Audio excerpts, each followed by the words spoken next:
മയക്കുമരുന്നിനെതിരെ സംസ്ഥാനത്ത് എക്സൈസിൻ്റെ എൻഫോഴ്സ്മെൻറ്റ് നടപടികൾ കൂടുതൽ ഊർജിതമാക്കുകയാണ്. മാർച്ച് 12 വരെ നിശ്ചയിച്ചിരുന്ന ഓപ്പറേഷൻ ക്ലീൻ സ്റ്റേറ്റ് ഒരാഴ്ച കൂടി ദീർഘിപ്പിക്കുന്നു.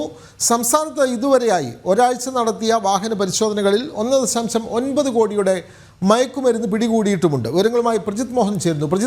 പ്രജിത്ത്, സംസ്ഥാനത്ത് ലഹരിക്കടത്ത് വളരെ വ്യാപകമാണ്. അതുകൊണ്ട് തന്നെയാണല്ലോ എക്സൈസ് തങ്ങളുടെ റെയ്ഡ് ശക്തമാക്കുന്നത്. പ്രജിത്ത്,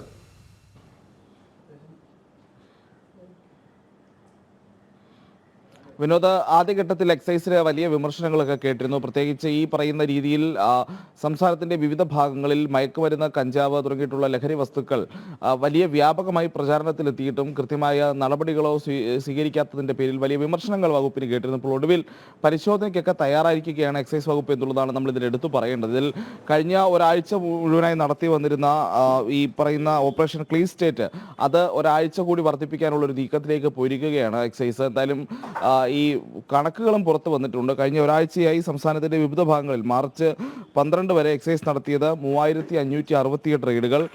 ഇതിൽ വിവിധ വകുപ്പുകൾ, പോലീസ്, വനം വകുപ്പ്, അങ്ങനെയുള്ള മോട്ടോർ വാഹന വകുപ്പ് തുടങ്ങിയവയുമായി സഹകരിച്ച് ഏതാണ്ട് 50ഓളം സംയുക്ത പരിശോധനകളും നടത്തിയിട്ടുണ്ട്. ഈ കാലയളവിൽ 33,709 വാഹനങ്ങൾ പരിശോധിച്ചു എന്നുള്ളതാണ് എക്സൈസ് പറയുന്നത്. ഇതിന്റെ ഭാഗമായി 554 മയക്കുമരുന്ന് കേസുകൾ രജിസ്റ്റർ ചെയ്തു. ഈ കേസുകളിൽ 570 പേരെ പ്രതി ചേർക്കുകയും 555 പേരെ പിടികൂടുകയും ചെയ്തിട്ടുണ്ട്. മയക്കുമരുന്ന് കടത്തിയ 27 വാഹനങ്ങൾ പിടിച്ചെടുത്തു.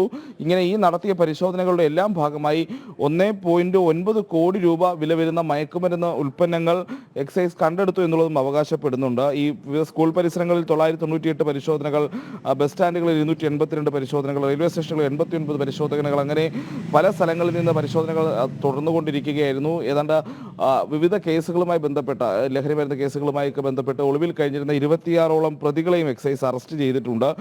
ഇനി വരും ദിവസങ്ങളിൽ കൂടുതൽ നിരീക്ഷണങ്ങളും ഒക്കെ പരിശോധനകളും ഒക്കെ കർശനമാക്കാൻ തന്നെയാണ് ഈ ക്ലീൻ സ്റ്റേറ്റ് കൂടുതൽ സ്ഥലങ്ങളിലേക്ക് വ്യാപിപ്പിക്കുക എന്നുള്ളതാണ് എക്സൈസ് ലക്ഷ്യമിടുന്നത്. പ്രത്യേകിച്ച് ഈ സ്കൂൾ പരിസരങ്ങൾ, ബസ് സ്റ്റാൻഡ്, അതുപോലെയുള്ള കേന്ദ്രങ്ങൾ എന്നിവിടങ്ങളിൽ വലിയ പരിശോധനകൾ നടത്തും. അതോടൊപ്പം ഈ ലഹരി മുട്ടായി തുടങ്ങിയിട്ടുള്ള വസ്തുക്കൾ വിൽക്കുന്നവരെയൊക്കെ പെട്ടെന്ന് പിടികൂടാനുള്ള നടപടിക്രമങ്ങളുമായി മുന്നോട്ട് പോകുന്നുണ്ട്. സംസ്ഥാനത്ത് മുൻപ് നേരത്തെ ഈ പറയുന്ന രീതിയിൽ ലഹരി കേസുകളുമായി ബന്ധപ്പെട്ട് അറസ്റ്റിലായിട്ടുള്ള ആളുകൾ, അത്തരം കേസുകളിൽ അറസ്റ്റിലായും പിന്നീട് പുറത്തിറങ്ങിയിട്ടുള്ളവർ, ഇവരെയൊക്കെ നിരീക്ഷണത്തിലാക്കും. സ്ഥിരം മയക്കുമരുന്ന് വിതരണക്കാർ തുടങ്ങിയിട്ടുള്ള ആളുകളെയൊക്കെ നിരീക്ഷണത്തിലാക്കാനുള്ള തീരുമാനമെടുത്തിട്ടുണ്ട്. അതോടൊപ്പം തന്നെ ഈ സംസ്ഥാനത്തിന് പുറത്തുനിന്നും കേരളത്തിലേക്ക് ഒഴുകിയെത്തുന്ന ലഹരി മരുന്നിൻ്റെ ആ ഒരു റൂട്ട് അത് തന്നെ ഇല്ലാതാക്കുക എന്നുള്ളൊരു ശ്രമത്തിലും കൂടിയാണ് ഇപ്പോൾ എക്സൈസ് സംഘമുള്ളത്. വിനോദ്, തീർച്ചയായും അവിടെ കൃത്യമായി സംസ്ഥാനത്ത് എക്സൈസ് വകുപ്പ് തങ്ങളുടെ റെയ്ഡ് നടപടികൾ ശക്തമാക്കുകയാണ്. സംസ്ഥാനത്ത് ലഹരിക്കടത്ത് വ്യാപകമായ ഇതിൻ്റെ പശ്ചാത്തലത്തിലാണ് എക്സൈസ് വകുപ്പ് റെയ്ഡ് ശക്തമാക്കുന്നത്. വിവരങ്ങൾ നൽകുകയായിരുന്നു പ്രജിത് മോഹൻ.